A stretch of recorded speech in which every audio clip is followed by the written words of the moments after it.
ക്രിസ്തുവേശുവിൻ്റെ നിസ്തുല്യ നാമത്തിൽ എല്ലാവർക്കും എൻ്റെ സ്നേഹവന്ദനം. സ്ട്രീംസ് ഓഫ് ലൈഫിൻ്റെ പ്രഭാത ചിന്തയിലെ ഇന്നത്തെ നമ്മുടെ ചിന്തയ്ക്കായി വിശുദ്ധ മത്തായി എഴുതിയ സുവിശേഷം 11-ാം അധ്യായം 28-ാം വാക്യം. അധ്വാനിക്കുന്നവരും ഭാരം ചുമക്കുന്നവരുമായുള്ളവരെയും എല്ലാവരും എൻ്റെ അടുക്കൽ വരുവീൻ, ഞാൻ നിങ്ങളെ ആശ്വസിപ്പിക്കും.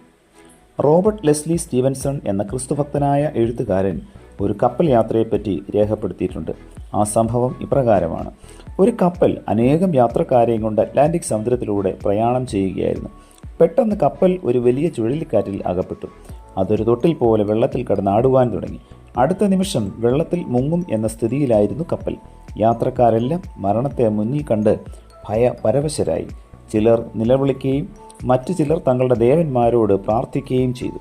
ആ കപ്പലിൽ യാത്ര ചെയ്തിരുന്ന ഒരു യുവാവ് അപകടത്തിൻ്റെ തീവ്രതയെക്കുറിച്ച് കപ്പിത്താനോട് അന്വേഷിക്കുന്നതിന് വളരെ പ്രയാസപ്പെട്ട് കപ്പിത്താൻ്റെ മുറിയുടെ മുന്നിലെത്തി.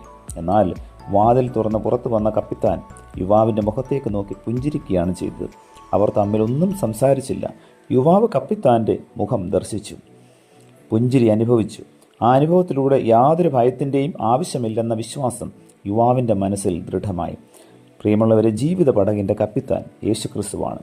ജീവിതത്തിലെ ഭാരങ്ങളുടെയും പ്രയാസങ്ങളുടെയും മധ്യത്തിൽ അവൻ്റെ മുഖം ദർശിക്കുമ്പോൾ ധൈര്യവും സമാധാനവും ആശ്വാസവും നമുക്കും പ്രാപിക്കുവാൻ സാധിക്കും.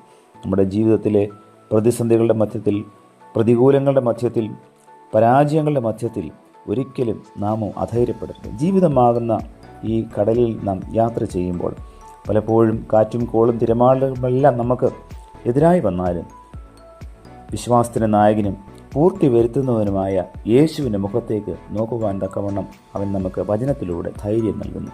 ആ വചനത്തിലൂടെ നമുക്ക് ആശ്രയിച്ച് ധൈര്യത്തോടെ മുൻപോട്ട് യാത്ര ചെയ്യാം.